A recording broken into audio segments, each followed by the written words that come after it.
There we go. Okay, that's much better. That's what I wanted to come up. So, okay, so less of a live stream and more of a podcast, I guess you'd say tonight, because, why do you want to sit there and just watch me stare at the computer and look at the camera while I'm answering your questions? So we got the little avatar up here. I'm going to turn screen sharing on. Later on, I've got the service manuals pulled up. I've got the parts catalogs pulled up and everything to... I'm going to turn screen sharing on. Yeah, hit the wrong tab and had some feedback there. But going to turn screen sharing on later if it's warranted for answering a question or showing something to you guys. So let's roll back through real quickly. First of all, thank you, Fishing the Beauty, for the €9 super chat. Thanks, CP, for the $1 super sticker super chat. Thank you, Jonathan N, for the $10. Greatly appreciate that. Thanks for teaching me how to drain and fill the CVT fluid on my 2019 Forester. Changed at 57,000 miles. Was dark green but looked good. Previously changed CVT on a Nissan Altima at 60,000 and it was brown. Based on experience, that Nissan CVT at 60,000 miles, you probably should have changed a little bit earlier than that, but they've got a reputation for being pretty bad CVTs and continue to be. So with that said, guys, let's try to get back in the chat, caught up after all of you guys telling me, yes, you can hear me, and start taking some of you guys' questions. As usual, I apologize in advance for any of you that I do not get to, or if I get severely behind. It normally happens when answering questions and giving the answer. So please, be patient if I don't get to your question, or if it appears I've skipped over your question. Sorry in advance, because the chat every once in a while jumps, and I don't always get to answer everybody's question. Of course, super chats get top priority. And with that, let's go ahead and get into it. Hey, Mr. Subaru, will you make a video using the upper engine cleaner tool? I was planning to get it a couple months back, but I don't really have need for it now that I don't have the WRX or another direct fuel injected Subaru. But once I get back up and going and taking customers again, I'm sure I'll get it, and it will be a video to be made in the future. More about my camera. Let's see. That guy doesn't even look like you. Well, thank you. Let's see. 2012 Impreza Premium CVT. Sometimes when start up and I go from park to reverse, I have a little hem squeal that goes down in volume to no noise in about 4 seconds. Any idea? I'm not exactly sure what you're describing here. I got a squeal that goes between park and reverse. 2012 CVT, so that should be a TR580. Are you sure the noise is in the transmission? Is it in the engine? Might need to expand a little bit more on your question there, Dave. 2008 Legacy GT 2.5T or 2.5 GT. Have a small ticking sound that goes up as the revs do. Haven't had any issues with it, but should I be worried? I've been told it's a lifter tick or injector, but I don't know. Most likely that's what it is. Hard to say without hearing it in person. A mechanic stethoscope would help pinpoint the location of the noise. And, that's pretty much all I can give you on that. But probably would not be of any concern right off the bat. What's up with the 2001 Forester hard shift into second gear? Did you ask a question already on that, or are we just saying in general an issue with a hard shift into second on a 4EAT?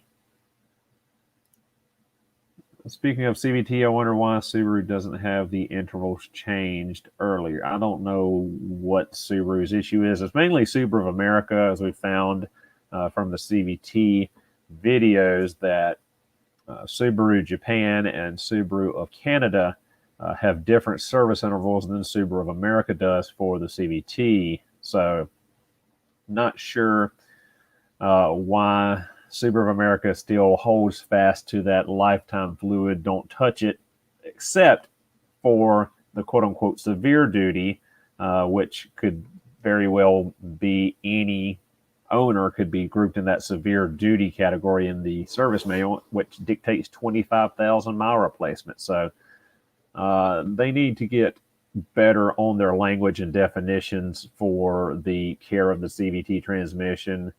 Again, sorry, I know I said CVT transmission, and that's redundant because the T in CVT means transmission, but I'm just used to saying it.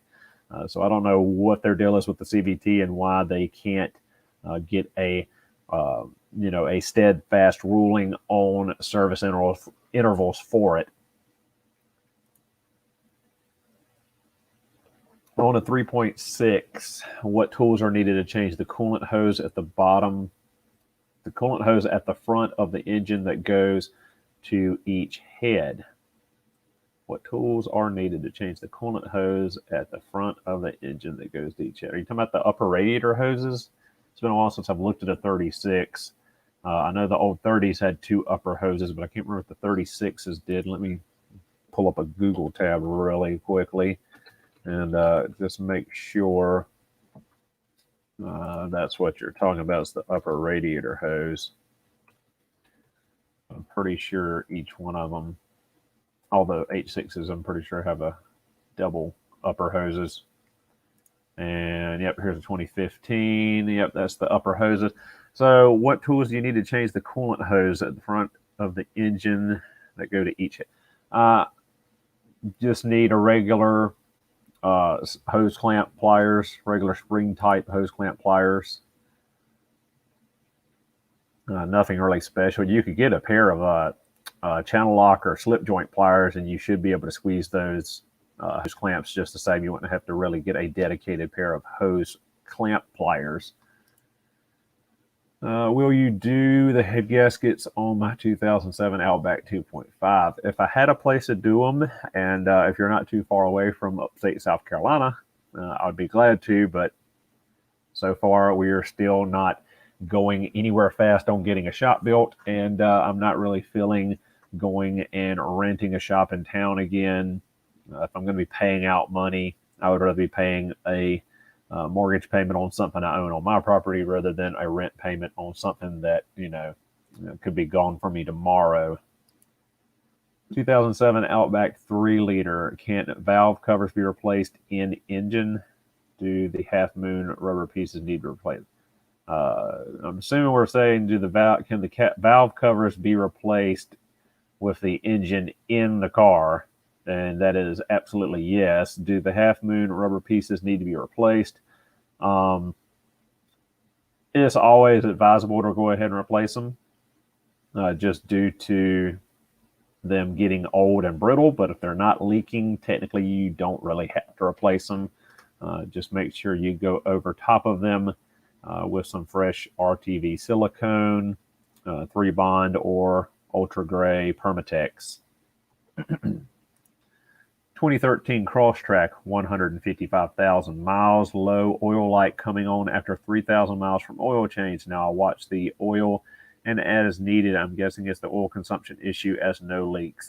Most likely that's what you've got going on. Are you using 020 or what weight oil are you using? If you're using 020 and you're not concerned about losing 1 to 1.5 mpg, I would go ahead and bump up to a 530 synthetic engine oil in it and see if that reduces your consumption. Also dependent on what brand 020 you're currently using in it, whether it be the Subaru branded Edametsu or if you're using a different brand.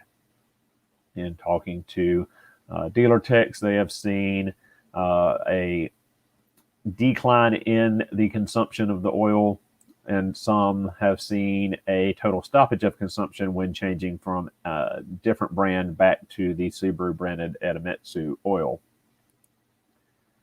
Dropped. Not sure what we're talking about there. Needle nose pliers, make special hose clamp pliers. Let's see, we got a super chat really quickly. We'll get back up here to James G's question. Where does super chat go? $10. Thank you very much on that. 2015 2.5 Legacy CVT with 98,000 miles. Extended warranty is almost over. Winds under acceleration. Went up to temp, up to 255 degrees engine, up to 264 degrees CVT. Summer highway cruising. Any cause for concern? The whine may or may not be a cause for concern. Depends on where it's coming from and how loud it is. My brother's 2011 Outback, his CVT has had a whine in it for a very long time, and he's at 200 and some odd thousand miles now. Is it a concern? Not really at this point in time, but it probably will eventually become something. They did have issues with the main bearings in them making whining noise and tearing up on some of them, but it wasn't like a widespread problem. The thing that would concern me is the temperature. 264 is quite high. The normal operational temperature is 140 to 176. You would expect no more than probably 220-ish or so. No more than around what the engine coolant temperature is. 265 seems pretty high, especially if you're just cruising on the highway. That should, depending on the ambient temperature, but still, that seems quite high to me. I would expect it to be at least 40 degrees cooler than that. So, I don't know. Have you serviced the transmission at all? Were you the original owner? Did you buy it new in 2015 with that 98,000 miles? Have you changed your fluid at any point on it? So back up here to James G. Have a leak rear of the engine getting gear slippage, possible rear main seal, or more the head gasket. Normally with rear main seal, you'll have oil leaking down the backside of the engine, backside of the oil pan. You'll see it on the cross member with your head gaskets if they're leaking externally. You'll see it between the parting line between the cylinder heads and engine block. You mentioned about quotes for building. Could you build smaller shop then would be expandable later? Yeah, I mean, I could start with a 50 by 50 and expand to a 50 by 100, but I can't find. It's just been a pain to price anything. I actually was just Google searching earlier today and found a builder close to South Carolina. They're actually in northern Georgia, but they do build in South Carolina, so I put all my information into them so they can just hound me to death by calling me constantly and emailing me junk mail like every other single steel building company seems to do, instead of just giving me a straight freaking quote on a price of a building when they have predetermined sizes on their websites. It's like, just give a ballpark estimate. Don't make me jump through hoops to get a price. I have a 2013 Impreza manual version. Whenever I'm driving, especially going uphill, and I am about at 2,500 to 3,000 RPM, I can hear a noise that sounds like grinding gears. Any tips? That would be concerning. I would not want to hear a sound of grinding gears at close to 3,000 RPM going uphill. The fact that it's going uphill, or especially going uphill, I would assume that it is load specific. I would check the gear oil in the transmission. Have you replaced it? What's the mileage on the vehicle? Might want to start there if you've not replaced the gear oil in the manual transmission. Drain it, see if you've got metal shards, see if you've got some issues going on internally with the transmission. That would probably be the place I would start to look for the issue. The turn signals on my 97 GM4 do not work. I've replaced the hazard relay and still nothing. And only the left side hazard bulbs flash. So your hazard lights are not working, or your turn signals are not working with the stalk for left and right. A little bit more clarification on that one. Follow up on the squeal, definitely transmission. Let the car warm up, shift into reverse, and when it gets into reverse, there's a slight squeal noise. Not belts, etc., just a squeal. It goes away fast. Is that noise only first shift from park to reverse, or does it do it constantly when you shift from park to reverse? During operation of the vehicle.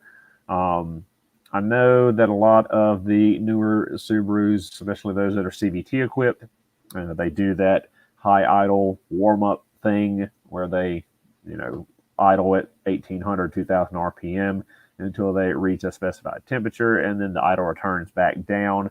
And I do know that if you shift from park to reverse, while the RPMs are high, you can have noises, issues, shocks to the drivetrain. I had that issue in my 2014 Outback 3.6R that first thing in the morning. If I just shifted straight from park to reverse, I would get a large jolt in the drivetrain.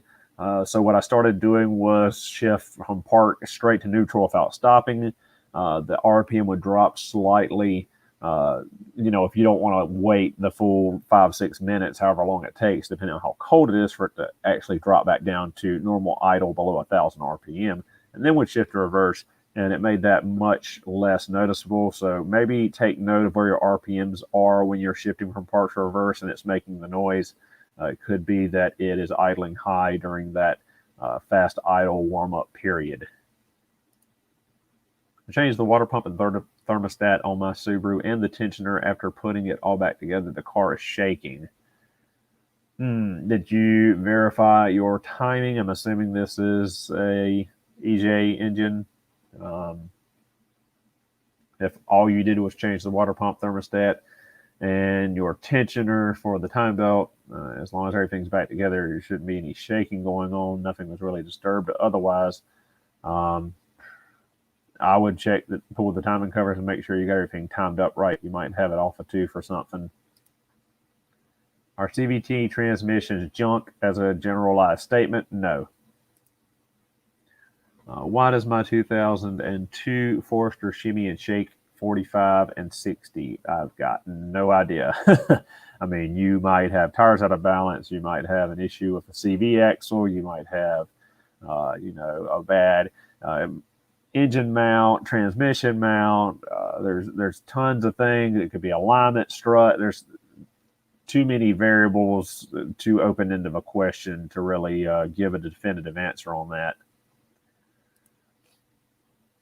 Getting my trans refreshed with new bearing synchros and gasket, should that keep it going, or would new gears really be needed? If the gears are not damaged, there's no reason to replace them.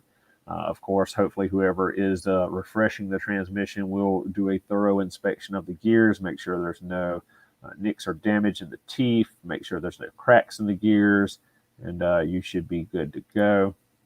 Forgot to mention 2001 Subaru Forester. That was on the... I changed the water pump and all that. So 2001, that should be an EJ 251. Yeah, they told me the same thing on my 5EAT. I changed the fluid every 20,000 miles. I'm assuming you mean on the shifting park to reverse or park to drive when it was high idle warm up. 126 on the trans, by the way. Back with the 2008 Legacy, also when revs are low at bogs hour, so I have to use the slap shifter to shift revs slightly high. I've done plugs, coil packs. What was your first question, David? Let me scroll back up here real quick. 2008 Legacy GT, small ticking sound. Okay, you said you had a small ticking sound that wasn't really an issue. Now you're saying what? Also, when revs are low at bogs, hour or so, I have to use the slap shifter to keep revs slightly high. I've done plugs and coil packs. Check engine light on, any codes going on. Clean throttle body, being a 2008, it wouldn't have an IAC. Check for any intake leaks, boost leaks, things of that nature. Need a little bit more information to go on with that. Have error P700. It looks like a valve body. That's pretty much a valve body replacement right there. Almost every single time you see PO700 and 2764, this means it's valve body time. What is your opinion on the FA24 Legacy Outback and Ascent? It hasn't been out long enough to really, for me to have an opinion on it. I've not put hands on one. I've not seen one in person aside from looking at them at the dealership. Have been seeing as part of a Subaru Technicians Facebook page I'm a member of on Facebook. They have been having issues with them having to reseal oil pans at 5,000 and 6,000 miles for leakages. There's been issues on the Ascent with smoke at startup, some issue with the PCV system. There were issues with the scavenging pump for the turbos. I don't know. It's only been out for 2 years. They're going to have bugs to work out, so it's too early to really say one way or the other. 2019 Outback 2.5. Tried to buy CVT fluid from the parts department. The guy working advised me against changing my own fluid. He said that Subaru hooks it up to a computer. Should I do my own? He's right. We do hook it up to the scan tool. You have to have it at a certain temperature to get an accurate level when refilling it. If you have the capability to check the CVT fluid temperature via a scan tool of some description, you should be okay if you follow along with my video on the Crosstrek that I filmed. It's a little bit different. Your Outback should have a TR690 rather than the TR580 my Crosstrek has, but it's pretty much the exact same procedure, just the fill plug is in a little bit different location. Yes, the 36 to upper to, yep. Wow, we got that far behind the 7:30. Okay, we're about 20 minutes behind. Sorry, guys, trying to get caught back up, but as usual, always lag behind. You have to have at least an OBD scanner capable of reading transmission. Okay, yep. I have a 2013 Outback with CVT fluid changed 50,000 and 100,000. Is that often enough? If you're not doing anything quote-unquote severe duty, lots of off-roading, driving in dusty conditions, off-roading, getting the transmission wet, towing with it a lot, you should be fine with 50,000 mile. I believe that 30,000 mile probably would be optimal. I believe that's what Subaru Japan is still recommending, is 30 to 36,000 mile intervals. I think Subaru Canada is around the 50,000 interval. And the Subaru of America, as I said earlier, their service manual says never change it or change it every 25,000 miles, depending on if it's quote-unquote severe duty. So wildly varying intervals. I just wish they would come to a clear definition on the care of these transmissions. Real quick, we've got a super chat here. Jack Random, $5. Thank you, sir. Greatly appreciate that. How reliable will my 2018 Outback be? It has 20,500 miles so far. CVT a time bomb. Tips to avoid CVT issues someday. Thanks. It's not technically a time bomb. Some CVTs have issues, some do not. It's hard to say. As time moves on and as they are more prevalent, the amount of issues coming up on them are lessened as they revise and correct the issues year over year. As I've stated in other videos, my 2013 Crosstrek CVT has 210,000 miles on it. My brother's 2011 Outback has 220,000 miles on his CVT. Both original transmissions, no issues.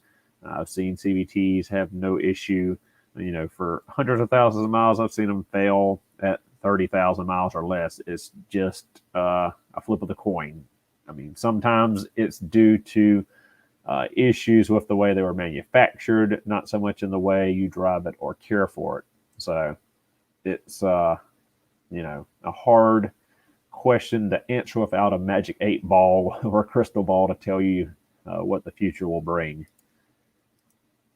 David, super important question. My headlights aim to the ground. I've Googled it and everything. I can't find anything but the high beams for it, but the high beams. Where can I find the thing to turn and fix it? 2008 Legacy. The headlight adjusters should be, where are they? I think they're straight on top of the, from the straight down through the radiator support. Should be two little silver star-shaped adjusters, if I'm remembering correctly, should be a inverted Torx or a flathead, depending on what your model. I can't remember which. So let's see, 2008 Legacy. Let's see if we can find that really quickly in the service manual. Put that on screen. Control system, no. Body cab accessories. Let's go ahead and switch up here. Instrument glass windows, communication, exterior lighting. Where's exterior lighting? Lighting systems, headlight and taillight systems. Not wiring, but inspections. That's for the wiring itself.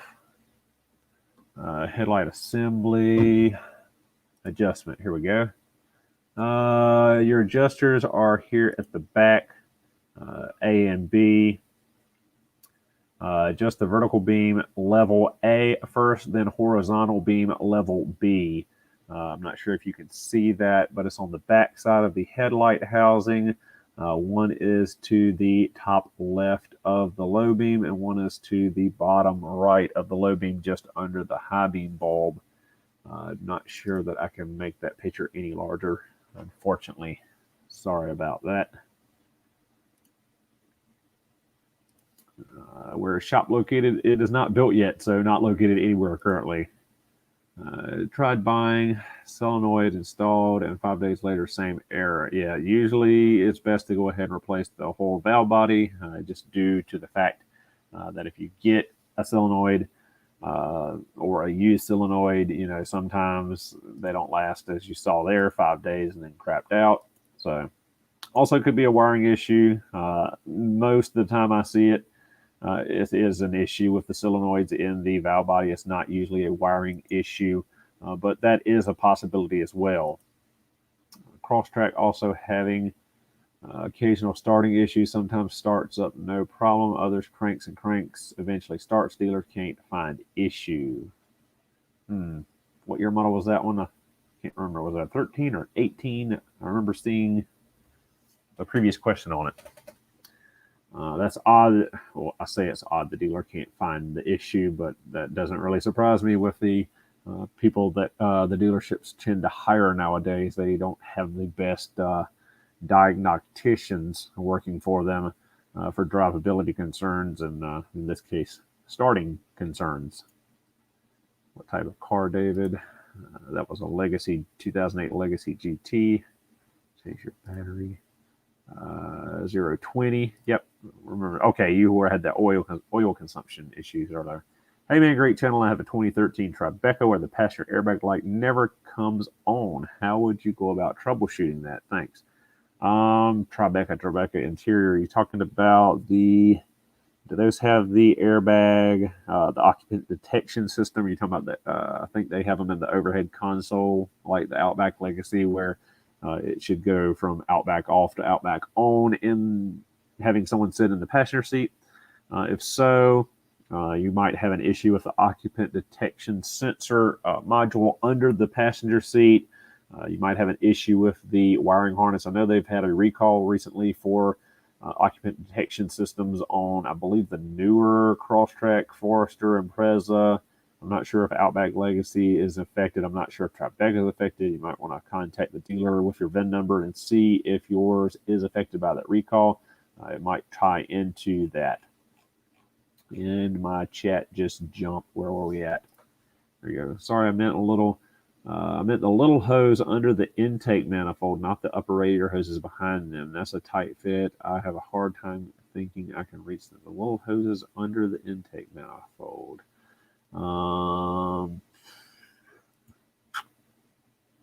Let's see. I'm assuming we're talking about, it's been so long since I've been taking an intake manifold off of a 3.6R. Can't remember if those have like I know they got the two coolant hoses to the throttle body. Not sure what we got? Crossover pipe stuff. Let's see if we can find that Tribeca. No, we weren't talking about the Tribeca. We're talking about Outback 3.6R. So let's see, a 14, 3.6R.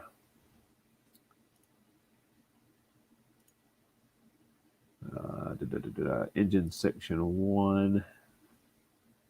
Just the 4-cylinder engine section 2. 6, that's transmission. What am I doing? Watch where I'm clicking. Let's see, cooling, radiator fans, engine coolant, thermostat, radiator cap, radiator fans, reservoir tank, engine cooling system. Not probably going to show what I want to see. Let's go look at part schematics. Change vehicle really quick. Let's add in a Outback 2014. Let's see.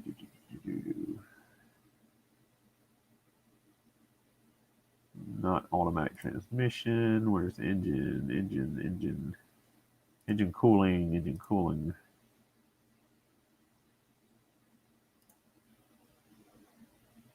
See if this will pull up the diagram I want. Let's see. Nope. That's radiator, upper hoses, the fans. Radiator and fans again.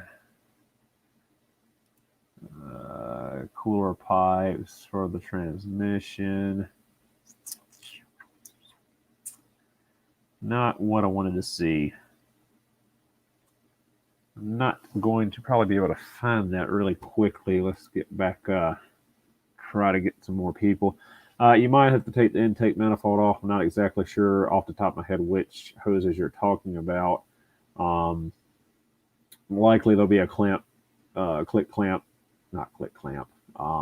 squeeze clamp fitting on them.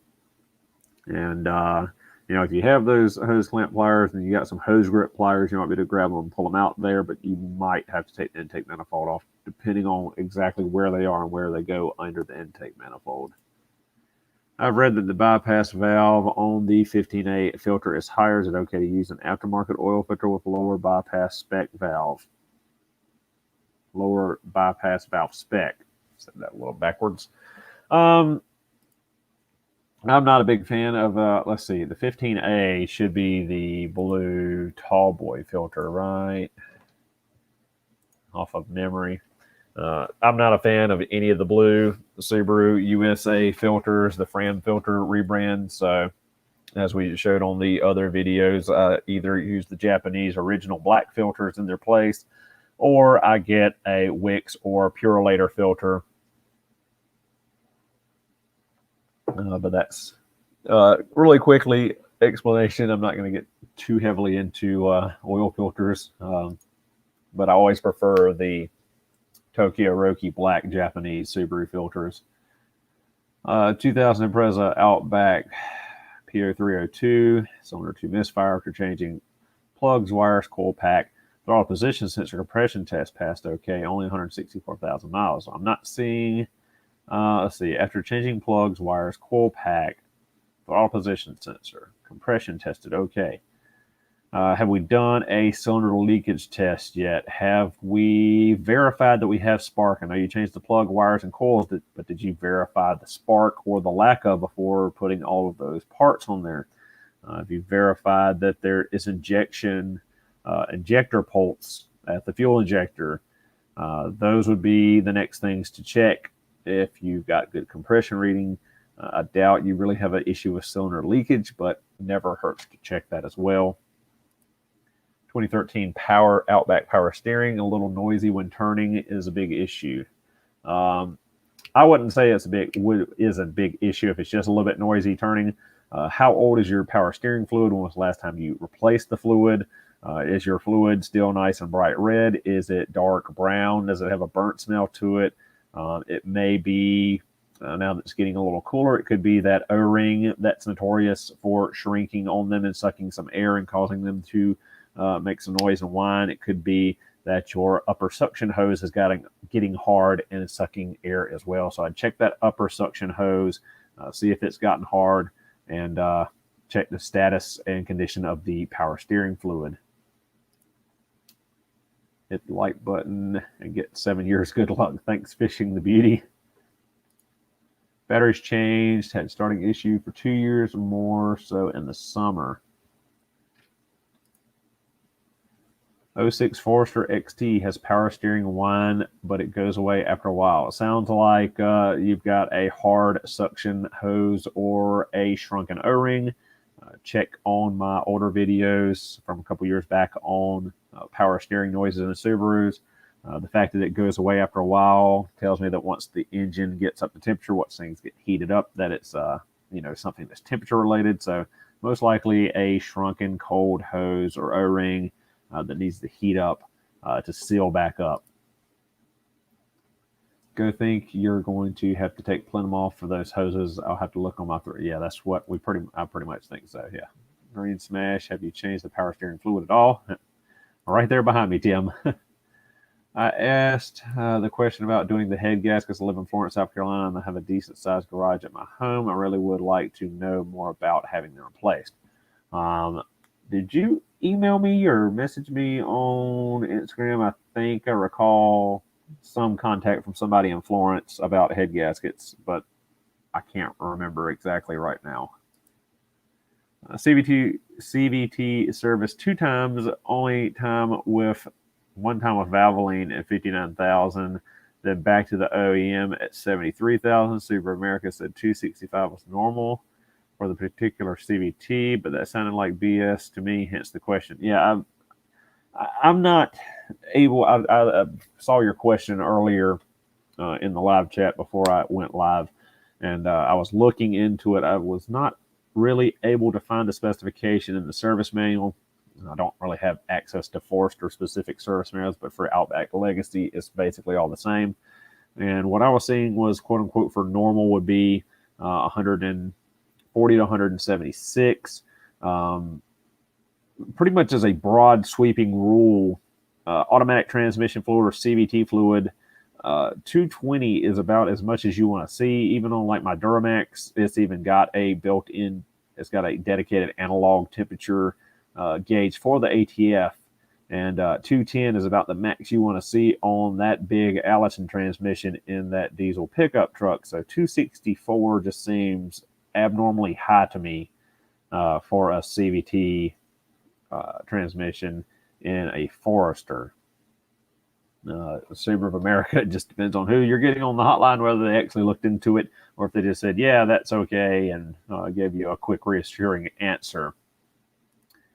Let's see, on my 2008 Outback H6, I just replaced the rad, cracked, lost all ATF. I hear timing chain noise. I bought all of the timing parts. Should I replace the cam gears? The car has 216,000. Could it reach 300K after?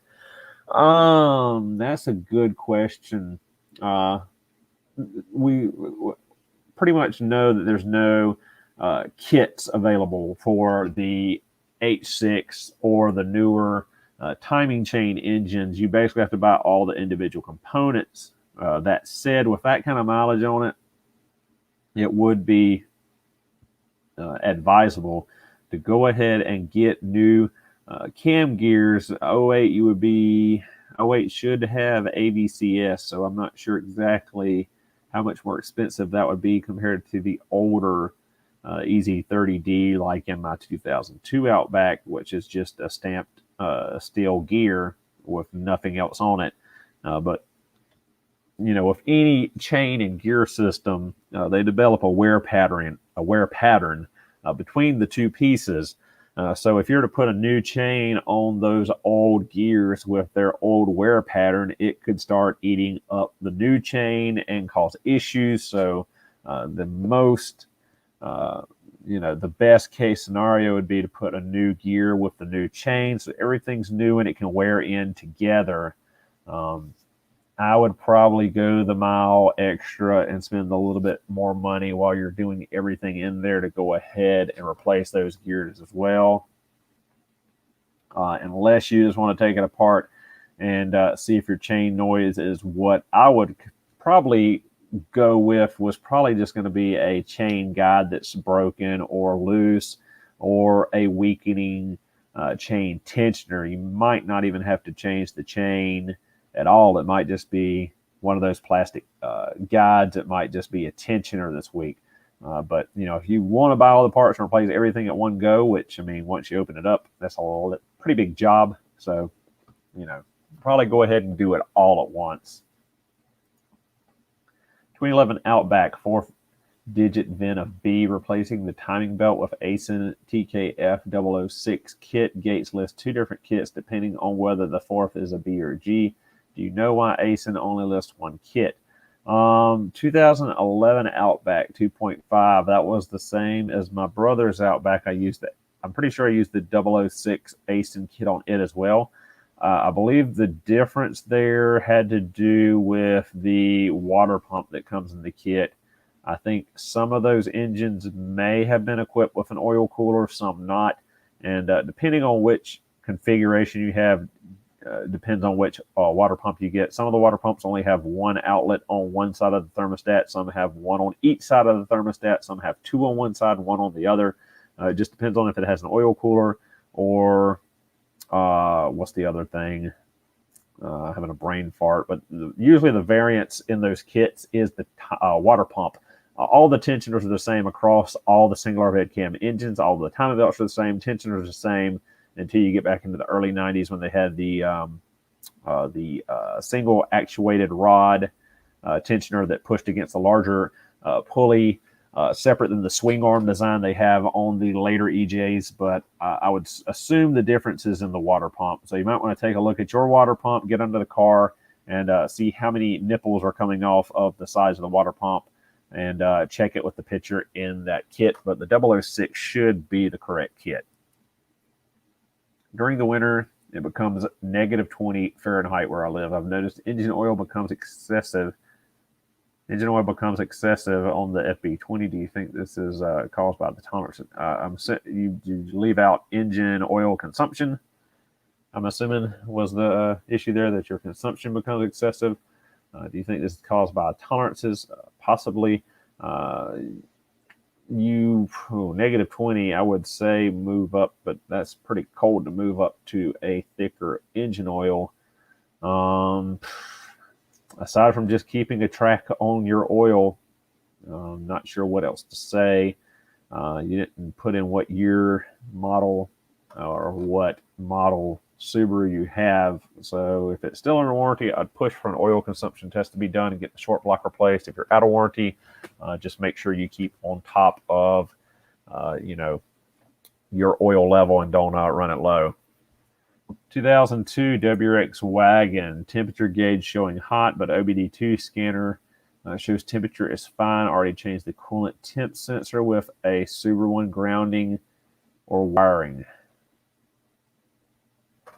As far as I remember, the 2002 WRX only uses one coolant sensor for the PCM and the instrument cluster, but I might be thinking incorrectly. Should be, or they're integrated sensors.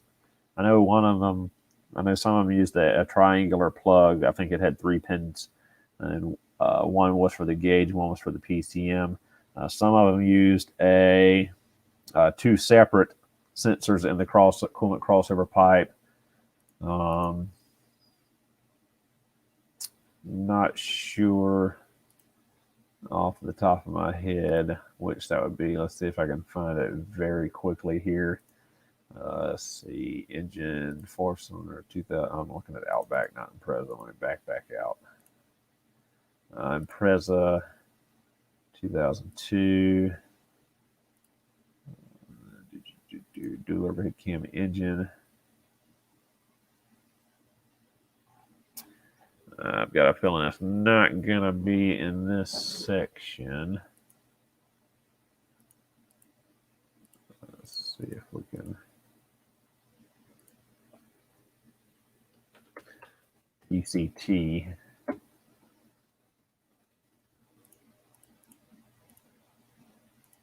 It's going to not pick out everything I want to see. Let's see. Let's try something different. Let's see if we can find a cooling system.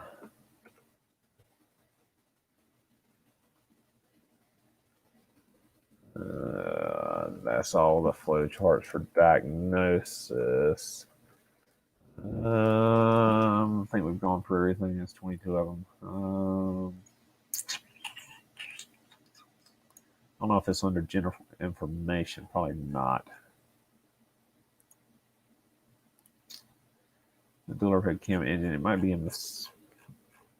Let's see. That's the intake manifold, throttle body, cam sensor, knock sensor, cam sensor, crank sensor, fuel system, more fuel system, more fuel system, and no more diagrams. So I can't recall off the top of my head if that is a single or dual sensor setup. Bought ruthenium spark plugs for my 2000 from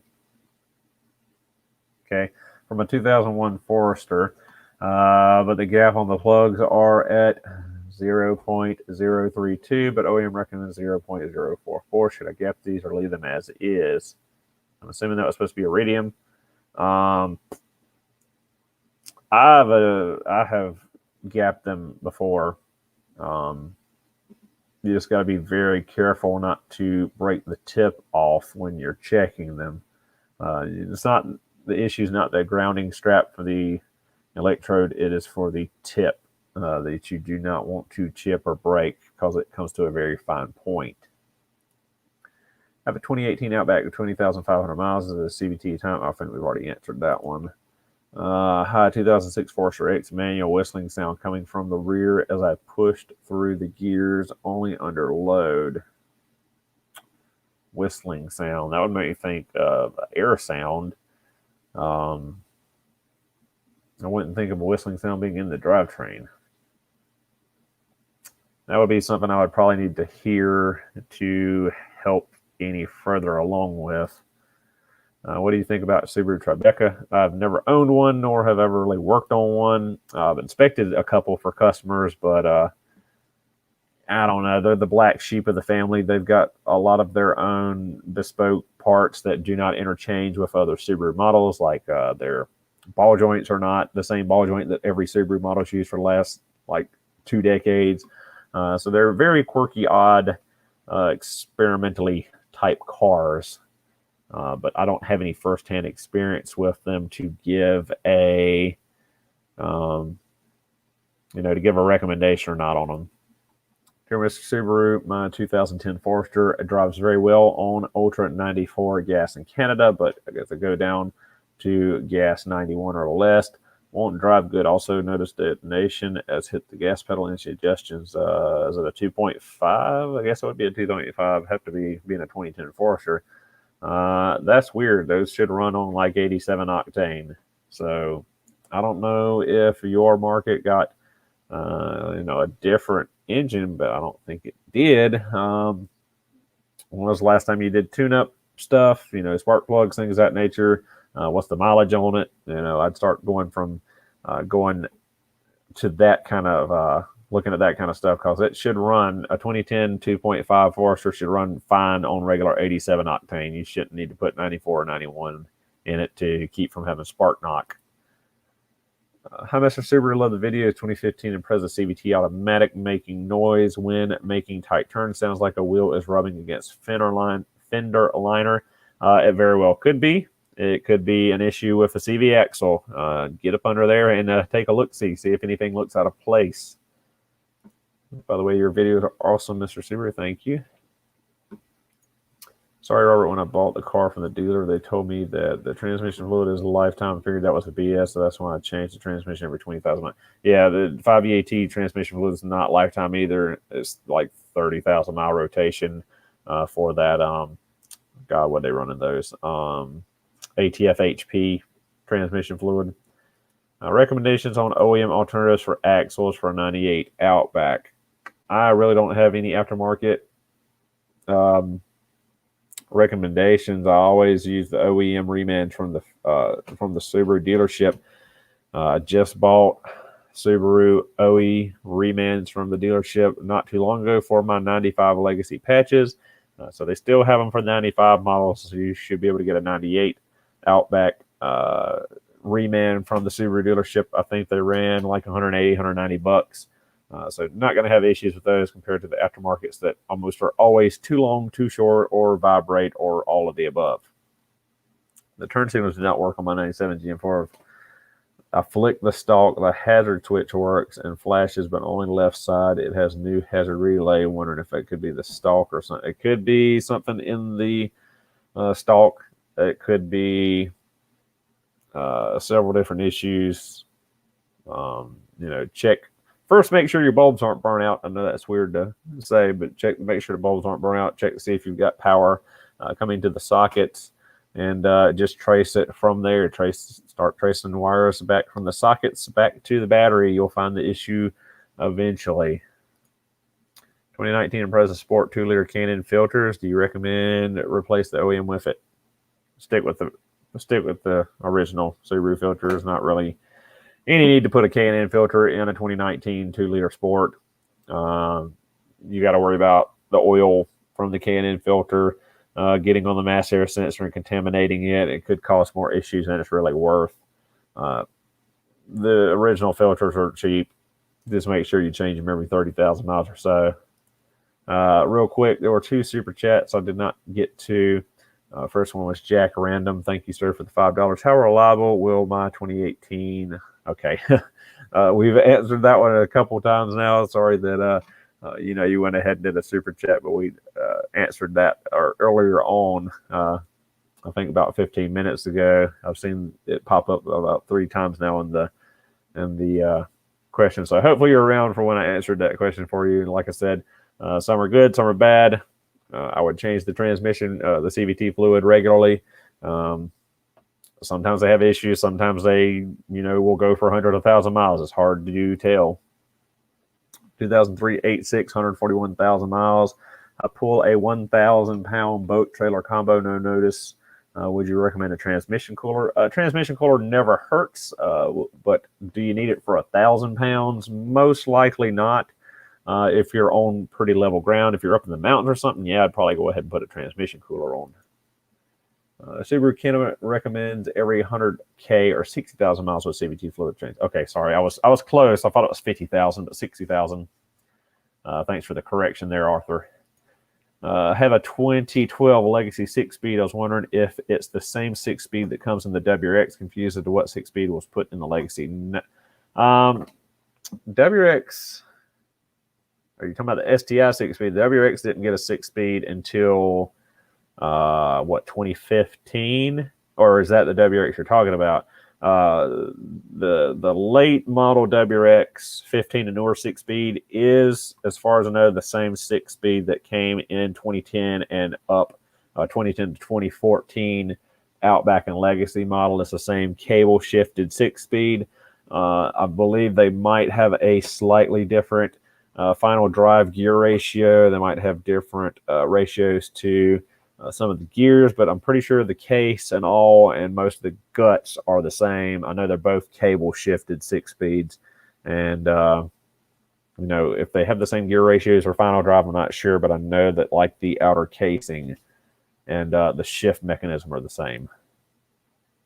I'll run the H&N filters on my Subaru. Love the clean air filter, etc. K&N, sorry.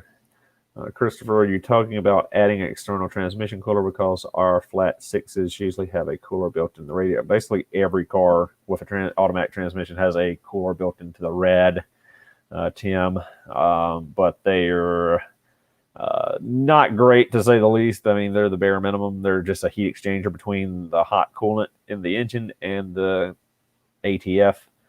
Normally, they're just a sliver of a cooler down in the bottom of the transmission or up one side of the plastic tank.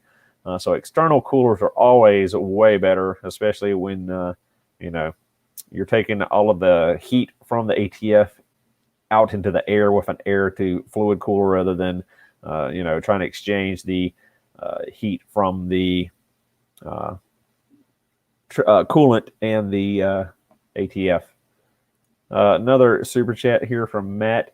Thanks for the $5. 98 Legacy EJ25D, 240,000 miles. Hydraulic lifters are shimmed. Got what seems like some lifter tick. A 98 should be the shim bucket design. The hydraulic lifters were only offered on, I think, 96 EJ25Ds. It was the first year model.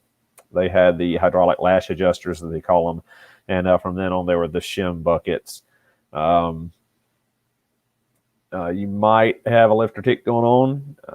Those can get crud in them and hang up with age. They are not easy to get at. You gotta basically pull the head, pull the cams. It's not something you can do in car, because as soon as you pull the cam, all the shim buckets and lifters are going to fall out on the exhaust side. So if it's just a small tick, I wouldn't worry about it. Keep driving it. You might want to try an engine flush, but with that kind of mileage, I probably wouldn't. So hard to really advise one way or another on that. Oops, chat just jumped on me. Where was I at? Oh, man, we got some more super chats. Sorry, guys, for missing them and trying to catch up. 99 Outback Legacy 30th Anniversary Edition, and the crankshaft pulley fell off. What do I do? First, put it back on. Hopefully it didn't destroy the Woodruff key or waller out the crankshaft. Hopefully it didn't jump timing. That's not a good situation. I would check the timing, pull the covers off, see if the crank pulley lines back up, and bolt it back down and go from there. Best way to check rod knock loose bearing noise. I have a 2006 WRX. Would you recommend removing the oil pan? Check the rods from the bottom. Would you recommend Lucas heavy duty oil stabilizer? With the EJs, you really can't access the rods really well with dropping the oil pan and the baffle they've got in there, a windage tray. It's not really a windage tray, I don't think. Well, technically it is, but not really. It's just that plate there on the bottom. Sometimes you can wiggle the rod cap a little bit, enough to know if it's knocking or not. But normally, a rod knock is a rod knock. You can normally just hear it without having to take anything apart. But if you want to, you can go that route of dropping the oil pan, but you might not find they are bad enough to move with your fingers significantly to make a clicking sound without it running. Most of these questions are simple Google. 2004 Outback did a coolant flush recently. I kept having to add coolant to the overflow reservoir. What could be causing the loss of coolant? Been refilling for a week now. You might have an air bubble and it's just sucking coolant back in to fill in that air bubble if it wasn't properly bled. The cooling system, that is, after the flush. Might want to check when it's cool. Take the radiator cap off, see if the coolant is low in the radiator. Might want to try burping the cooling system again just to make sure. It's a dual camera single. EJ25D is a dual overhead cam. I bought a new Crosstrack 2018. Besides routine oil changes, what are the don't miss maintenance tests and mileage that should be performed? PCV valve is always one that many people overlook. 36,000 miles, usually good on those. Coolant, you're good for 8 years, 80,000 miles on a 2018 with the blue super coolant. As far as other than that, front and rear differential gear oil, you want to change every 3 year, 36,000 miles as well. Spark plugs are good to about 100,000 miles. What else? Your CVT fluid, if you have a CVT, if you didn't get a manual transmission, you want to replace it regularly. Do not listen to Subaru and their lifetime fluid bull. Recommendations on pulling a trailer transmission cooler. We already talked about that one. Neil Allen, thank you for the $5. We're greatly appreciated. Just did cam crank seals in an EJ25 and marred the exhaust shaft a bit. Used some 1000 grit to remove the high spots, but is this now an oil leak risk? It is. Hopefully, depending on where the scratch is, you can normally install the cam. I'm assuming this is on the camshaft instead of the crankshaft. Either way, it's basically the same thing. Depending on where it's located, sometimes you can install the seal a little deeper than flush and get the seal past where that scratch is, and you'll avoid leakage. Hopefully it's not like all the way from the mounting surface all the way up. Hopefully it's just a scratch at the very end from removing it or something. But normally you can vary the install depth of the seal to get past where the scratch is and not have a worry with that. Just make sure that you follow instructions on cleaning the air filter. Transcooler for towing. 700. Yeah, when you say wire issue with solenoid for valve body possible cause, you mean what? So I can check this option. In my video on it, I think, if I recall correctly, I know I shot it. I don't know if I actually posted it. One was on the diagnosis of it, but I think I covered that in a video before we did the replacement on what wires to check from the transmission module through to the transmission. You want to check that there's no opens in the wiring between the TCM and through to the transmission to the solenoids. But I'm pretty sure I covered all that in the video. So you might want to check into that. But that's what I mean when you want to check. You know, not always when a code comes on is the end result of that code a failed part named in that code. So the 2764, I think, is for the lockup duty solenoid or torque converter clutch solenoid. I can't remember now off the top of my head. So not always does that code indicate there's a bad solenoid. It could be an issue with the wiring to or from that controls that solenoid. All right, Dave, 2012 Impreza replacing remote TPMS module. He is supposed to have a numeric number on it for programming. I only found alpha hashtag or pound on it. Dealer is clueless. 2012 Impreza replacing the remote TPMS module. He is supposed to have a numeric number for programming.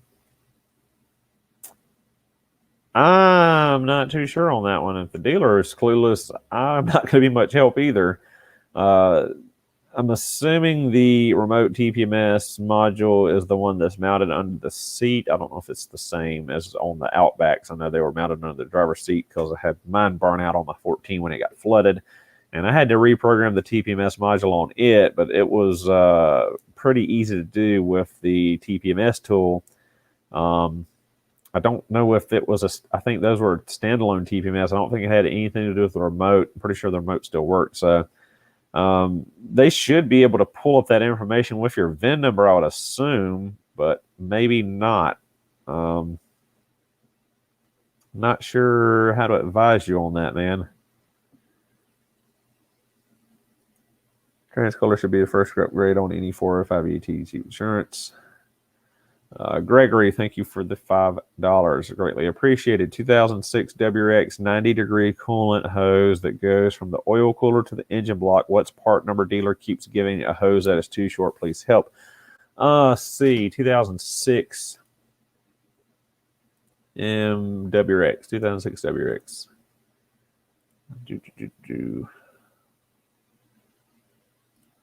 Let's see if we can find this really quickly. I'm assuming this is a Dan. Direct Cam Turbo. That's for STI. WRX 5-speed. Let's see what we got here. Cooling system.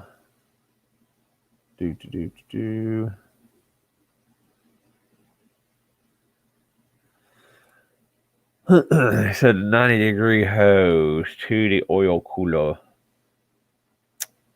Okay, you're the one that goes from the oil cooler up into the engine block, I think. It's like right there where the freeze plug's supposed to be. Is it under lubrication system or is it under cooling system? That's oil pump, oil cooler. Here we go. It should be the 90-degree hose should be number 4. Number 4 is right here. It should be 807611031. That should be your hose you need. Let's double check that real quick. Copy over here to SubaruPartsDeals.com. Check that part number. And we're seeing a 90-degree hose. It's $8.33. So that should be the hose you need, the 90-degree, out of the oil cooler up to the nipple that goes into the plug there to drain the block drain. Trans cooler should be upgraded. Yeah, we already did that one. Gregory, partner. Okay, thank you, Courtney. Thanks for finding that for him. A little late on that. 264 is cooking. Yeah, I agree. That's quite high for a transmission temp. Installation specialist, dual overhead cam, the original head gasket killer. Yep. Wow, I'm way behind I'm 20 minutes behind. I'm trying to catch up, guys. 265 is way too high for CVT fluid. Towing a 2,100-pound trailer uphill on a 105-degree hot sunny day. I only hit 187 on coolant. Average 195 on CVT fluid. 165 is way high, as is the 225 coolant. Yep, I agree totally on that. 2010 Outback had vibration when coming to a stop. Clean throttle body, and the vibration stopped for a bit, but come back after weeks. If you stop very hard, are you stalling? This could be an issue with the torque converter clutch. 2010, 2011. Depending on how long you've had the car, if you haven't had the issue or had the upgraded torque converter put in there, you could be having the initial signs that the torque converter is starting to crap out with that torque converter clutch issue. Let's see, we're doing more on that. Original head gasket killer originally. Head gasket done at 165 on bottom end rebuild, and head gaskets, MLS gaskets installed, no issue since. Yeah, but you really should use a thinner oil during colder season if you have that. There's not much thinner than 020 if that's what we're talking about. Pretty sure those are the bucket shim heads. Yep. Thank you for doing this. You are awesome. You are welcome, Green Smash. See, you recently joined the Subaru family. 2021 Crosstrack asked a tech about changing the CVT fluid at 30,000 mile checkup. Told they drain, replace, and inspect the old fluid for issues. Told that they drain or not unless you tell them to. That's not like a typical thing. You have to request that they change your fluid. Semi-synthetic will stay thinner when cold. And Napa brand's Valvoline is using synthetics with the interval you recommend for differential fluid. Is using synthetics. What is the interval you recommend for? All right, kitty, you got to get on my face. Cat's done jumped on my lap. I usually run regular 75-90 gear oil in the front rear diff. I've always changed them around 36,000 mile, 3 years. That was interval I saw way back on like the 90s, 2000s Subarus, and I've just carried it through. It'll be pulled for the clutch valve cover soon. Just trying to get ahead of it and get ready. Lifters, feeler gauges out, have some fun, yeah, and get all those different size shims you got to measure to adjust it. Hello, have 04 Forester with EJ25, and every time I start it in the oil filter blows up. No joking. Should I replace the oil pump? What in the world? Every time you start it, the oil filter blows up. I've never seen that. That's pretty wild. Like it's blowing the metal case of the oil filter apart. I mean, like blowing it up, or like blowing out the O-ring seal between the can and the block or the oil cooler. We have such a huge temperature gap in winter and summer here in Norway. I have changed 2 times a year. Buddy, all right, we're still talking about EJ25 shim buckets. Can you flat tow a Subaru? You can flat tow a Subaru if you... No. You flat tow on a flat bed, yes. Flat pull it behind a vehicle, no. The minimum you can do is a tow dolly, and to tow it on a tow dolly, you have to unbolt the prop shaft or drive shaft. You can't have the rear wheels connected to the transmission with the front wheels not turning. It has to be towed on a flatbed trailer or a rollback, all four tires stationary, or you can pull it on a tow dolly with the drive shaft disconnected. And that's about it. Code PO13602 sensor, bank 1 sensor 2. Get here on 99 Forester once a week. Let's see, PO136, because I can't think off the top of my head which oxygen sensor code that is specifically. That is heated oxygen sensor circuit malfunction. Let's see. I want to take a look at the live data stream and see what that sensor is doing. Kind of hard to diagnose without a scan tool. If it hasn't had oxygen sensors put in it before, being a 99, it probably wouldn't hurt to go ahead and put the upstream and downstream in it. They might be pretty old and contaminated at this point, just due to age and mileage. Other than that, you could have a little bit of a wiring issue somewhere between the sensor and the PCM. You could have an issue with the pigtail itself connector at that sensor. It could be several different things. I have a 2002 Outback with the 3-liter automatic transmission, all-wheel drive. Duty solenoid is locked in all time. If I was to remove the rear drive shaft, would it hurt anything? Well, you'd lose your transmission fluid for one, as it would blow out of the tail housing. So that's a no good situation there. Pretty much stuck on having to fix it the correct way with the pulling the tail housing off and replacing that solenoid, and most likely the clutch pack that is associated with it. I believe I've got that kit in my Amazon storefront, but I think it's like $500 or $600. It is not a cheap fix to do. I don't know any other workaround, honestly, for it. I mean, like I said, you could take the prop shaft out, but you've got to worry about fluid coming out of the tail housing. I don't know of any effective way in which you could plug the tail housing as to not dump your fluid out driving it. Message on Instagram will pay you up front and provide snacks. Okay, I remember that. I'll have to try to get back to you later on Instagram. No, I didn't delete the message, so I just got to get back and check it out. No, ruthenium is different than iridium. I have not heard of a ruthenium spark plug before. I left them at the 03. As long as it runs, I wouldn't worry about it. If you're not having misfires or any issues, don't worry about it. You can only flat tow manual transmission Subarus in neutral. It does not recommend all your destroy. I wouldn't even flat tow a manual trans. I've heard some kind of issue with those, and I don't know what. But I wouldn't see where it would be an issue on a manual transmission. William Reed manufacturer axles are bust. He knows for sure. Yep. Oh, good. Chat jumped on me again. Real quick, we'll look at this $10 super chat. Thank you very, very much for that. Your informative videos to help me get my CVT replaced for free. Thank you. Wow. Glad that you were able to get that replaced for free. Glad that Subaru of America took care of you on that. Thank you, Auto Mail, for becoming a new member of the channel. Greatly appreciate your support. See if we can find where I was at before everything jumped on me. I think we're right here, Courtney. OEM air filter for the win. What is the temperature where you live, Rob? Hot, climate, thin, or oil?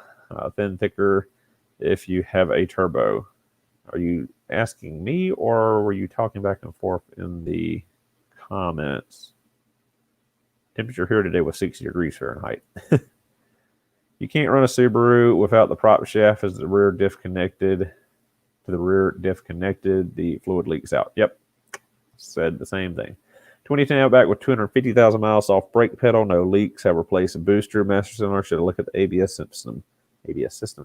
Soft brake. Have you checked your brake hoses? You might have a swollen hose if you haven't checked that.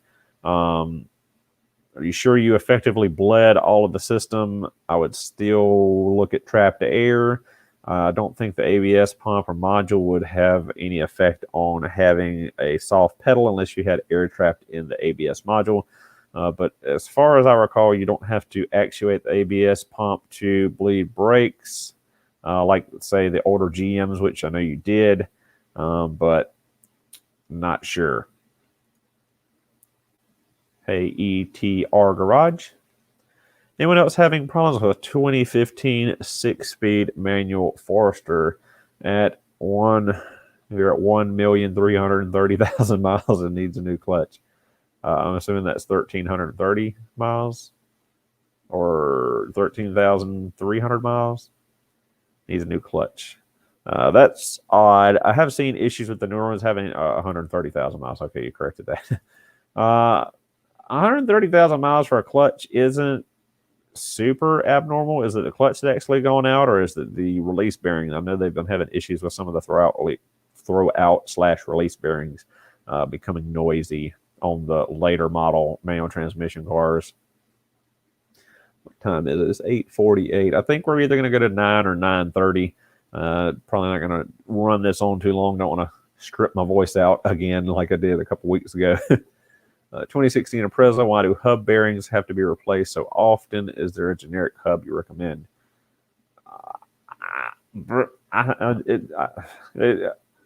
I hear people all the time asking about why the hubs are replaced constantly or they have issues from failing constantly. I don't understand it. I haven't really had to replace the wheel bearings in any of my Subarus. More so than I would say would be normal on any other cars. I guess it comes down to your driving habits and climate. Are you using Subaru original hub bearings, or are you using aftermarket? What's the deal on this? Because I only use the OEM ones, and I always get over 100,000 miles, if not more, out of them without failure. So I've never understood fully where the whole eating wheel bearings constantly in Subaru thing came from. 2013 with 0-20 is Mobile 1 and Mobile 1 filter. That is good enough. Outback. Was there a question before that? Depends on temperature outside. It's getting cold. You want thinner oil, push its hold back a little if you have a turbo engine. Thank you for your answer before. Where is the jack point to lift the entire front with floor jack? Thanks. Under the front differential, not under the front differential, is under the front cross member. Depending on your model, the front cross member is the main jacking point for the front axle. The 2010 and newer Outbacks and Legacies actually have a jacking pad for the front, closer to the front bumper. It's actually built on. If you check your owner's manual, it'll point that out to you. If I recall correctly, I think it's in the owner's manual. But normally, as a rule of thumb, rear jacking point for Subarus is under the rear differential. Hog head and front is for under the center of the cross member. Hey guys, don't forget to leave a like on this page. Thank you for that. It seems they are built fragile. Look up quality. When you get new, I'm doing the same on Legacy now, plus the clutch. Hi, why does a 99 Liberty 2.5 dual overhead cam get such dirty cam needing cleaner? What? Hi, why does my 99 Liberty 2.5 single overhead cam get such dirty cam needing cleaner every 5,000 kilometers? I'm not sure what you mean by dirty cam. I've got a 2002 Impreza TS. The filler neck hose between the filler neck and the gas tank is cracked. Is the hose going to the tank after the filler neck? How do I go about replacing that? I think, didn't you email me just a little bit ago? I think I saw that email before. I got on the live stream, was going to answer it a little bit later, but I think it was the guy named Wade. As you said in the email, I'm pretty sure that you're going to have to drop the cross member to get the tank down, to get that hose in there, unless you've got some really slender fingers and some kind of mechanical reaching tools, because the way that was split and how badly that was split, and it being right there over the cross member, you're most likely going to have to drop that all out, which is going to be a pain, to say the least. But, you know, there might be a way to sneak it in there without, but most likely you're going to have to drop it.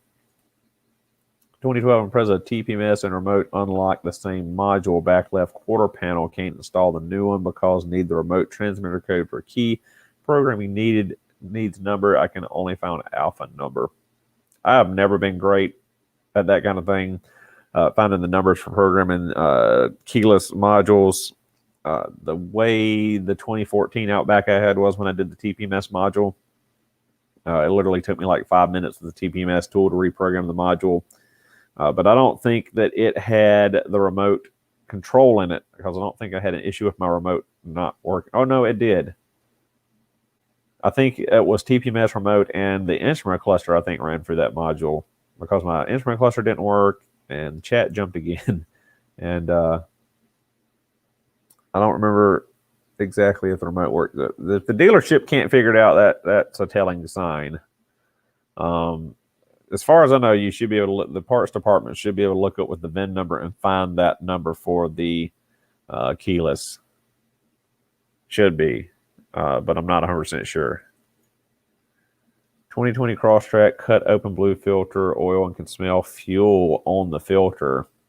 That's not good. That would mean that you're seeing oil dilution, which has been a Honda problem for the last few years with their direct fuel injection. Being you've got a 2020 Crosstrack, you've got direct fuel injection engine now. So hopefully you're not having oil dilution issues. I have not heard of that, but you know, check your pull your dipstick out and sniff your oil. Do you smell fuel in the oil? Or when you do your oil change, are you smelling fuel? Not a good sign. Hopefully that's not the issue. I just try to buy a paired used module and key remote. That might be your best route. Piston valve cover is on an EJ205. Driver side is leaking. 1 to 2 drops. Oh, voice is throat's getting dry. Got another kitty on me now.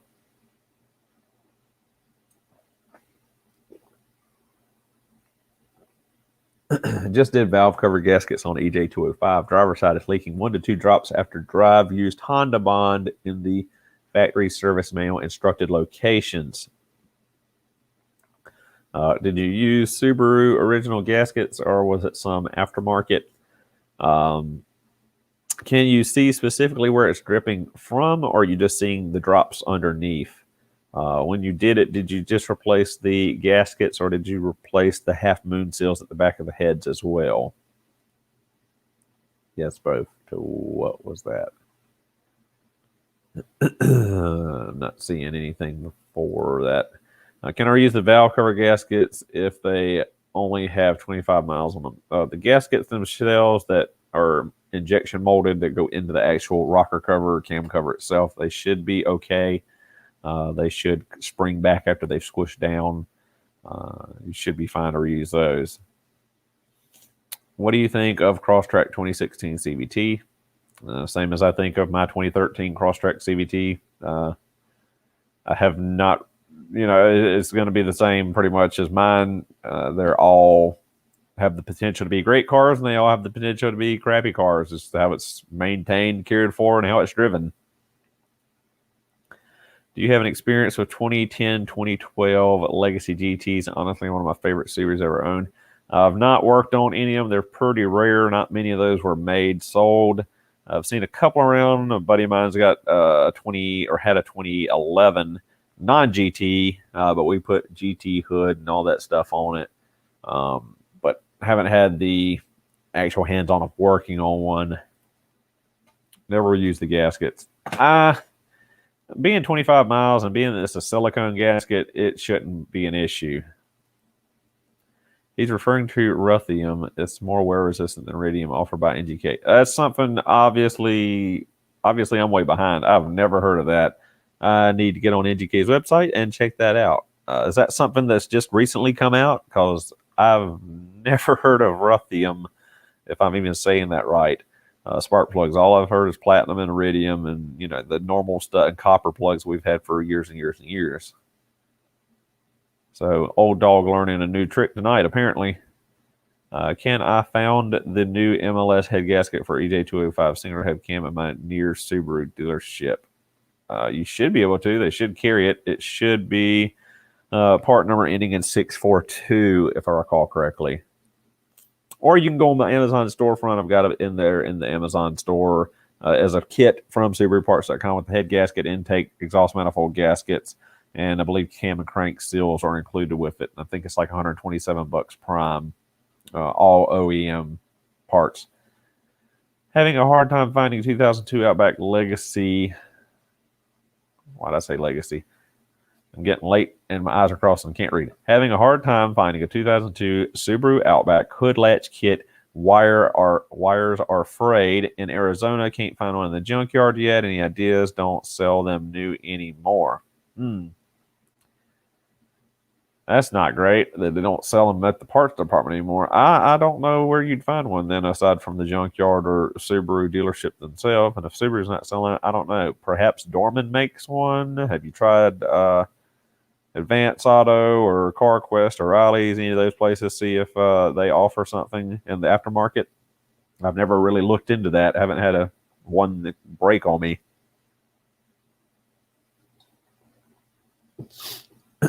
Let's see. If my 2019 WRX stalls, where'd we go? When I let the clutch out in reverse, what are some possible reasons for this? You did not rev the engine high enough. I'm not trying to be a smart ass here, but if my 2019 WRX stalls when I let the clutch out in reverse, what are possible reasons for this? The main one I can think of is you're not giving it enough gas before letting the clutch out. You're welcome. The hub bearing noise could be a misdiagnosed cupped tire. That's also possible. Usually, when I diagnose wheel bearings, I like to put them on the lift and drive them on the lift, or have someone drive it on the lift while I listen to the bearings themselves with a stethoscope. Not recently, it was a couple years back. Old Red, the red Impreza that we did the time belt job on this summer. My buddy Brian's Impreza that was like 330,000 miles or something, the original owner of the car.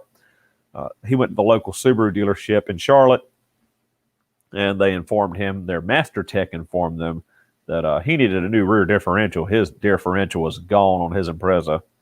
And, he was convinced that was what it was. I had a differential I was going to put in for him. He drove down. I said, all right, before we do this, let me check and make sure that's what's actually wrong. He had just had a wheel bearing put in by the dealership, same Subaru dealership. I had him drive it on jack stands. I listened to the wheel bearings and the differential with the stethoscope.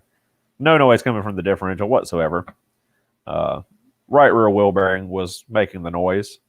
That's the one that Subaru dealership had just replaced. Pulled up the service ticket on it. They pressed a wheel bearing in without replacing the hub. He took it back to the Subaru dealership, and the dealer admitted that they screwed up by reusing the old hub that was scored up. So the old hub spun inside of the new bearing. So the dealership had to give him a brand new wheel bearing and a brand new hub.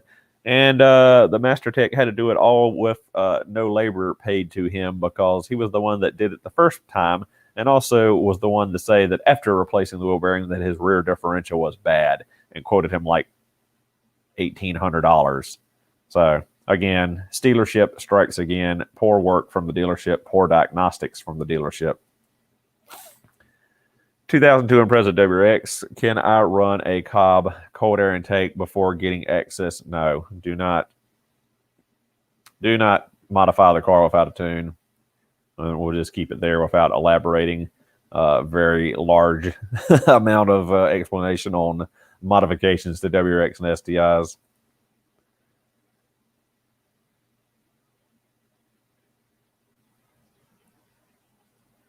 Haha, CP.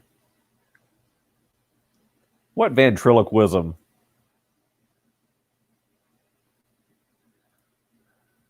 Do you know any place that sells the AC clutch and pulley for the first gen EZ30D? Not off the top of my head. I know Subaru doesn't sell it. I know they sell the compressor assembled. But I have seen, searching aftermarket, that I've seen possibly they're available, but I've never had any first-hand experience with installing the aftermarket stuff, nor can I report on the quality of it or the longevity of it. You all have some great questions. Love the engagement. Oh my God, my voice is giving out on me. I need a cough drop or something. Guys, I'm sorry. I'm going to wrap this up here probably in the next couple of questions because my throat is very dried out and it's starting to choke me up to keep talking. We've been at this an hour and 30 minutes now. Don't know if you'll get this, but the 2002 WRX coolant temp sensor is the single sensor with the 3-pin connector. Again, the temp gauge tops red with OBD scanner, shows correct temperature. Could be an issue with the cluster then. Is it automatically pegging on key on constantly, or does the temp gauge have to get to a certain point before it pegs, or what's going on there? Now, you said you replaced the sensor. Did you use an OEM sensor? I can't recall if you said OEM sensor or not. I've seen issues before with the coolant temp gauge pegging full overheat with aftermarket sensors. I had that issue on that white 2002 or 2003 Outback I did the engine replacement on years ago. That they had straight wired the cooling fans on it. The issue was that the driver and the PCM for the cooling fan had burnt out. They didn't realize it. They ran it hot, burnt the head gasket, blew the head gaskets. Later, they straight wired the cooling fans to toggle switches inside the car. They had replaced with an aftermarket thermostat. They replaced with an aftermarket coolant temp sensor. And that aftermarket coolant temp sensor caused the gauge to peg out to overheating within like 3 seconds of starting the car cold. 2012 Impreza Sport, while driving, the battery voltage drops to 12.6 for a while, and I have to turn the AC for voltage drop to go back up to 14. How are you measuring the voltage? They didn't have a voltage gauge on them. Do you have like one of those plug-in cigarette lighter chargers that has battery voltage on it? Are you checking it with an actual voltmeter at the battery or alternator? Might want to take the alternator off and have it checked. Advanced Auto Parts, I know, checks alternators and starters for free. You might want to take it off and take it to them and check, see if that's an issue. Check your battery terminals, things of that nature. Just general checks of your electrical system to start with. Got a 2000 Legacy wagon that's lowered down on STI springs. All of my other wheels look good for alignment, but the passenger side rear wheel seems to have quite the degree of camber and toe in. Was the car in any kind of a wreck? Have any kind of issues there? Let's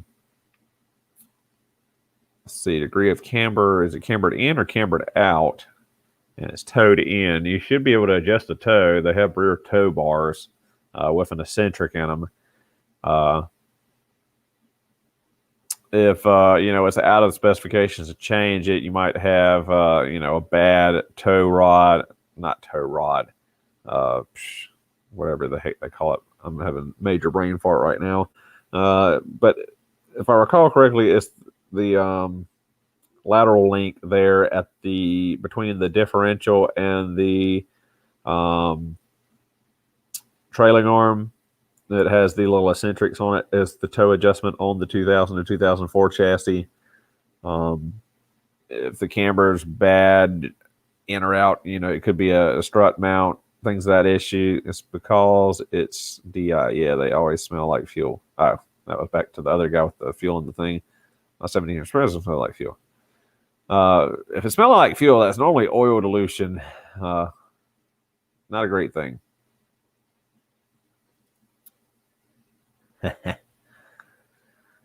Oh man, let's try to. How's the Duramax? It's a pain in my side constantly. Just the other day, I was towing the enclosed trailer and my Spartan mower back to the farm from cutting my mother's grass, and started getting a fuel knot going uphill under load again after I've replaced injector number 8, I think 3 times at this point, and injector number 3 has been replaced 2 times at this point, and I still keep getting issues on number 8. I should just pull all the injectors and replace them at one time and do the valve adjustment. I don't know if I've got an issue with the valves being out of adjustment that bad that it's causing an issue. I don't know if I need to just pull the heads and have them redone. I don't know. I'm so sick and tired of that truck. I should have never bought it. I got it cheap because it was owned by an idiot that abused the crap out of it, never maintained it. And I'm paying the price for that now. The oil, they probably never changed the fuel filter. That's probably one of the reasons it's having injector issues like it is. And they towed a in-bed camper with it, and they flattened out the springs like it needs $800 or $900 worth of factory leaf springs, because they're, no matter what you hook to it, it hits the overloads without airing the airbags up. They're just pretty much shot. I mean, I don't know. It's paid for. I just hate putting money in it. I don't really want to get a newer diesel truck, and then I got to deal with all the emissions junk on it. This truck, being an LLY, only has EGR, and I've got that blocked off. But I don't know. It's just feels like it's always something with it.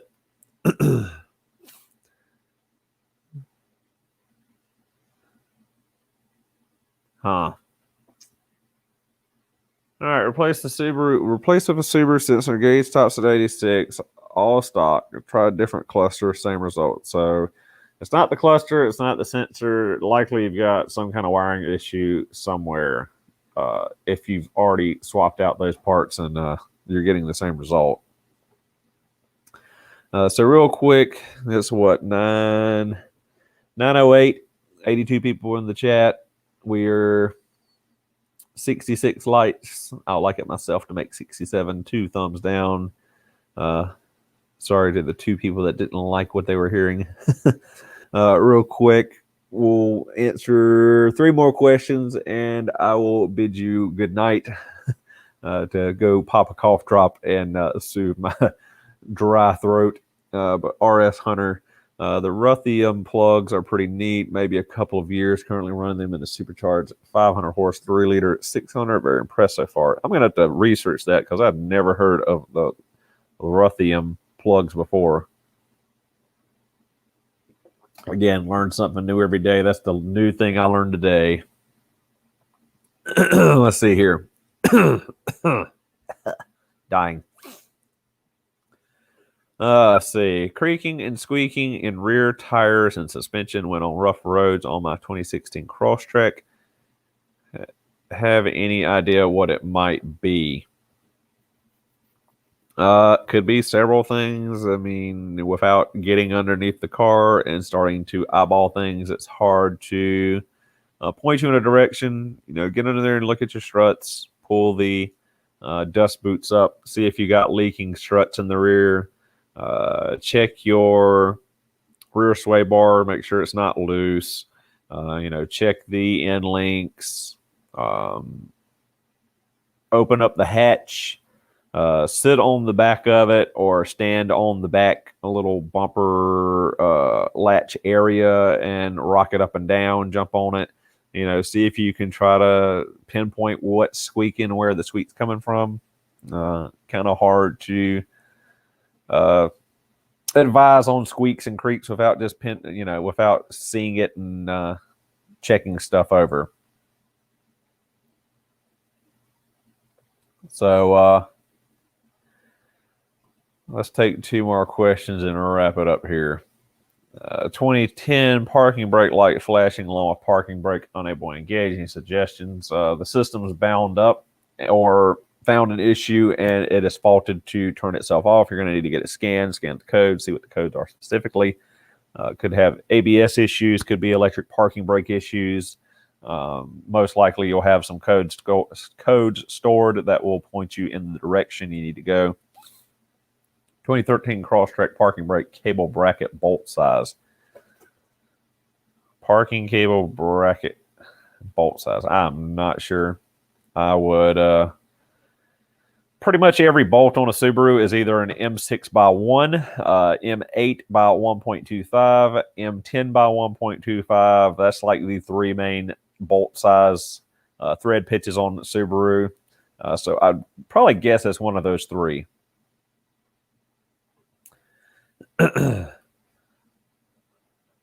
Well, looky there. Old CP became a YouTube member. Thank you, sir. Greatly appreciate that. You get all the perks and benefits of absolutely nothing, actually.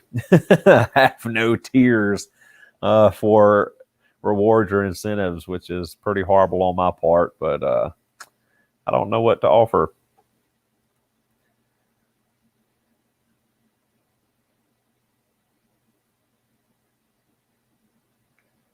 What we got here? Michael Gary. Was that the real noise in this Crosstrek? Oh, no. That was the brake light thing. All right. One more good question. Thanks, CP. Greatly appreciate that. Please hit those like, guys. Very appreciated. 69 people. One of my favorite numbers. Oh, 68 current viewers. EJ 255 pull motor for valve adjustment run nuts on Subaru's part. If you've got the tool and the patience of a saint, then yeah, you can do the valve adjustments on a 255 in the car, but I would pull it for the 35 to 40 minutes it takes me to pull one. One more, why not? 2005 WRX wagon. After driving, I inspect my vehicle and I see smoking coming from headlights. Well, that's not good. Obviously, the headlights are not smoking. Pop the hood and try to determine where that smoking is coming from. Most likely it's smoke in the engine bay rolling out. The nighttime, so I see light. See the movement of smoke. Last time I saw smoke coming out from the front bumper grill headlight area of my 2004 WRX, it was because I'd cracked my top plastic surge tank on my radiator, and I'd sprayed coolant all over the top of the engine, and it was billowing out the front. So start checking around in there. I doubt the culprit is the headlights themselves. Something in the engine bay is causing your issues. So, guys, I think that's a good stopping point. We haven't had any more questions pop up. And we got one here. EJ22 worth rebuilding. None of them are actually really worth rebuilding. It's normally cheaper just to get another one out of the junkyard and, resell them. Never have I built one from the crankshaft up. We just put short blocks and stuff at the bare minimum. So, replace it. I doubt going through with a rebuild would be worth the money in rebuilding it.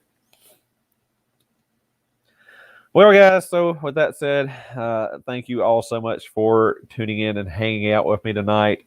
Don't think we had very many viewers in here. We got 66 now. I think we peaked out at, what did we peak out? 114 people in here. So it wasn't a really big live stream tonight. I know I didn't really announce it or talk about it. Like I said, I plan to start doing these at least once a month, preferably at the beginning of the month. I know with the day being November 1st, it was the very, very first of the month.